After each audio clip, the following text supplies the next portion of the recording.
ഇന്നത്തെ ട്രേഡിംഗ് സെഷനിൽ എടുത്തു പറയത്തക്ക പെർഫോമൻസ് കാഴ്ചവെച്ച ഒരു സെക്ടറാണ് ഫെർട്ടിലൈസർ സെക്ടർ. ഫെർട്ടിലൈസർ സെക്ടറിലെ ലീഡിംഗ് സ്റ്റോക്കുകളിലെല്ലാം തന്നെ 20% ബൈയിങ് മൊമെൻറ്റം വന്നു. പല ഫെർട്ടിലൈസർ സ്റ്റോക്കുകളും ഇന്ന് അപ്പർ സർക്യൂട്ടിലാണ് ക്ലോസിംഗ് നൽകിയത്.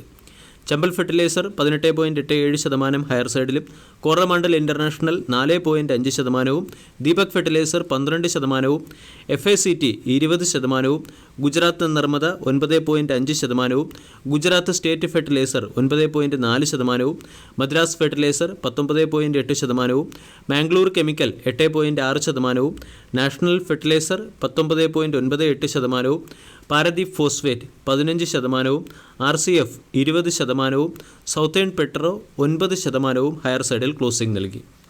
ആദ്യം തന്നെ ഫെർട്ടിലൈസർ സ്റ്റോക്കുകളിൽ വന്ന റാലിക്ക് പിന്നിലെ പ്രധാന കാരണം എന്തെന്ന് മനസ്സിലാക്കാം. ബുധനാഴ്ച യൂണിയൻ ക്യാബിനറ്റ് 14 താരിഫ് വിളകൾക്ക്, അതായത് നെല്ല്, റാഗി, ബാജ്ര, ജോവർ, മെയ്സ്, കോട്ടൺ ഉൾപ്പെടെയുള്ള 14 വിളകൾക്ക് മിനിമം സപ്പോർട്ട് പ്രൈസ് പ്രഖ്യാപിച്ചതിൻ്റെ ഇമ്പാക്റ്റാണ് അഗ്രികൾച്ചർ റിലേറ്റഡ് ആയിട്ടുള്ള സ്റ്റോക്കുകളിലും ഫെർട്ടിലൈസർ സ്റ്റോക്കുകളിലും ഇന്നത്തെ ട്രേഡിംഗ് സെഷനിൽ കാണാൻ സാധിച്ചത്. ഇവിടെ ഈ വിളകൾക്ക് മിനിമം സപ്പോർട്ട് പ്രൈസ് ഏർപ്പെടുത്തിയത് ഫാർമേഴ്സിൻ്റെ പർച്ചേസിംഗ് പവറിനെ ഇംപ്രൂവ് ചെയ്യും. ഇതിൻ്റെ പശ്ചാത്തലത്തിൽ ഫെർട്ടിലൈസറുകളും അഗ്രികൾച്ചർ ഇൻപുട്ട് പ്രൊഡക്റ്റുകളും ഡീസൻറ്റ് പെർഫോമൻസ് കാഴ്ചവെക്കും എന്നാണ് മാർക്കറ്റ് എസ്റ്റിമേറ്റ് ചെയ്തിരിക്കുന്നത്. MSP ഉയർത്തിയത് മൂലം 2 ലക്ഷം കോടി രൂപയുടെ ഫിനാൻഷ്യൽ ഇംപ്ലിക്കേഷൻ ഗവൺമെൻറ്റിന് മുകളിൽ വന്നെങ്കിലും 35,000 കോടി രൂപയുടെ ബെനിഫിറ്റ് ഫാർമേഴ്സിന് ലഭിക്കും എന്നാണ് കണക്കുകൾ സൂചിപ്പിക്കുന്നത്. ഇത് ഫാർമേഴ്സിൻ്റെ എക്കണോമിക് കണ്ടീഷൻസും അതുപോലെ തന്നെ ഇൻകത്തെയും ബൂസ്റ്റ് ചെയ്തേക്കും. ഈ ന്യൂസിൻ്റെ ഇമ്പാക്റ്റ് മറ്റ് പല സെക്ടറുകളിലും പ്രകടമായിരുന്നു. FMCG, consumer durable, Nifty FMCG, auto, Nifty consumer durable indices തുടങ്ങിയ ഇൻഡിസസുകളൊക്കെ ഇന്ന് ഹയർ സൈഡിൽ ക്ലോസിംഗ് നൽകി. ഫെർട്ടിലൈസർ സ്റ്റോക്കുകളിൽ ഒട്ടുമിക്ക ഫെർട്ടിലൈസർ സ്റ്റോക്കുകളും ഹയർ ഹൈ ഹയർ ലോ രീതിയിലുള്ള ക്യാൻഡിൽ പാറ്റേൺ ഫോർമേഷനാണ് വന്നിരിക്കുന്നത്. കൂടാതെ സ്റ്റോക്കുകളിലെല്ലാം തന്നെ സ്ട്രോങ് ബൈയിങ് മൊമെൻറ്റം ഉണ്ട്. ഇത് ഓവറോൾ ഔട്ട്ലുക്കിനെ പോസിറ്റീവായി നിലനിർത്തുകയും വരും സമയങ്ങളിൽ ഫെർട്ടിലൈസർ സ്റ്റോക്കുകൾ ഇനിയും ഉയരങ്ങളിലേക്ക് എത്താനുള്ള സാധ്യത സൂചിപ്പിക്കുകയും ചെയ്യുന്നു. നവൂമ എന്ന ബ്രോക്കേജ് ഏജൻസി ഫെർട്ടിലൈസർ സെക്ടറിലെ 3 സ്റ്റോക്കുകളെ ഐഡൻറ്റിഫൈ ചെയ്യുകയും ബൈ എന്ന റേറ്റിംഗ് നൽകുകയും ചെയ്തിട്ടുണ്ട്. ഈ 3 സ്റ്റോക്കുകളും 100% വരെ റിട്ടേൺ തരാൻ ശേഷിയുണ്ടെന്നാണ് നവൂമയുടെ റിസർച്ച് റിപ്പോർട്ടിൽ പറയുന്നത്. Chambal fertiliser and chemicals limited ആണ് ഒന്നാമത്തെ സ്റ്റോക്ക്. ഇന്നത്തെ ദിവസം ചമ്പൽ ഫെർട്ടിലൈസർ 20% ഉയർന്ന് 588 ക്ലോസിംഗ് നൽകി. 52 വീക്ക് ഹൈ 561, 52 വീക്ക് ലോ 250. 22,000 കോടി രൂപയുടെ മാർക്കറ്റ് ക്യാപ്പുള്ള കമ്പനിയുടെ വാല്യൂഷൻ 18.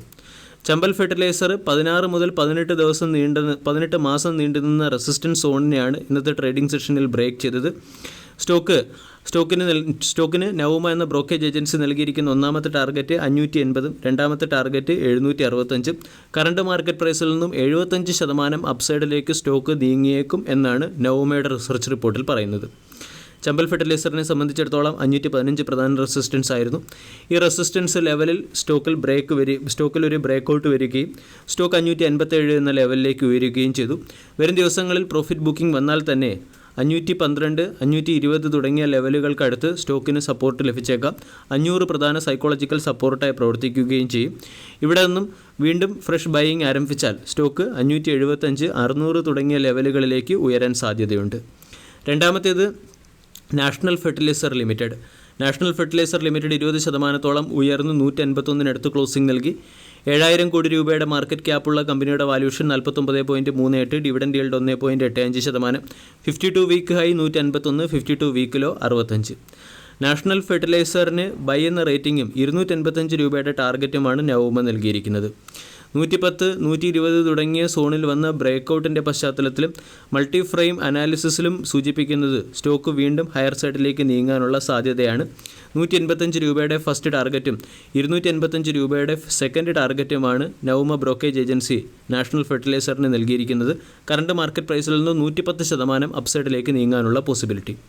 120 എന്ന റെസിസ്റ്റൻസിൽ നിന്നും വന്ന ബ്രേക്കൗട്ട് സ്റ്റോക്കിനെ 180 എത്തിച്ചു. വരും സമയങ്ങളിൽ 120 തന്നെയായിരിക്കും സ്റ്റോക്കിൻ്റെ സ്ട്രോങ് സപ്പോർട്ടായി പ്രവർത്തിക്കുക. മൂന്നാമത്തേത് RCF അല്ലെങ്കിൽ രാഷ്ട്രീയ കെമിക്കൽസ് ആൻഡ് ഫെർട്ടിലൈസർ ലിമിറ്റഡ്. ഇന്ന് 20% ഉയർന്ന് 222 ക്ലോസിംഗ് നൽകി. 12,000 കോടി രൂപയുടെ മാർക്കറ്റ് ക്യാപ്പുള്ള കമ്പനിയുടെ വാല്യൂഷൻ 84.48, 52 വീക്ക് ആയി 222, 52 വീക്കിലോ 105. RCF അല്ലെങ്കിൽ രാഷ്ട്രീയ കെമിക്കൽസ് ആൻഡ് ഫെർട്ടിലൈസർ ലിമിറ്റഡ് എന്ന സ്റ്റോക്ക് 16 വർഷം നീണ്ടുനിന്ന റെസിസ്റ്റൻസ് സോണായ 180 എന്ന റെസിസ്റ്റൻസ് സോണിനെ ഇന്ന് മറികടന്നാണ് 222 എന്ന ലെവലിലേക്ക് എത്തിയത്. 130, 140 തുടങ്ങിയ റേഞ്ചിൽ ഹയർ ബേസ് ഫോർമേഷന് ശേഷം സ്റ്റോക്കിൽ ഇന്നൊരു ബ്രേക്കൗട്ട് വരികയായിരുന്നു. ഈ ബ്രേക്കൗട്ട് 180 എന്ന റെസിസ്റ്റൻസിനെ മറികടക്കാൻ സ്റ്റോക്കിനെ സഹായിക്കുകയും ചെയ്തു. വരും സമയങ്ങളിൽ 275, 370 തുടങ്ങിയ 2 ടാർഗറ്റുകളാണ് നവോമ RCFന് നൽകിയിരിക്കുന്നത്. കറണ്ട് മാർക്കറ്റ് പ്രൈസിൽ നിന്നും 113% അപ്സൈഡിലേക്ക് എത്താനുള്ള പോസിബിലിറ്റി. 180 നിന്നും 222 സ്റ്റോക്ക് ബ്രേക്കൗട്ട് നൽകി എത്തിയതുകൊണ്ട് വരും സമയങ്ങളിൽ 180, 150 തുടങ്ങിയ സോണായിരിക്കും സ്റ്റോക്കിൻ്റെ സ്ട്രോങ് സപ്പോർട്ടായി പ്രവർത്തിക്കുക. വീഡിയോ എല്ലാവർക്കും ഇഷ്ടമായി എന്ന് വിശ്വസിക്കുന്നു. താങ്ക്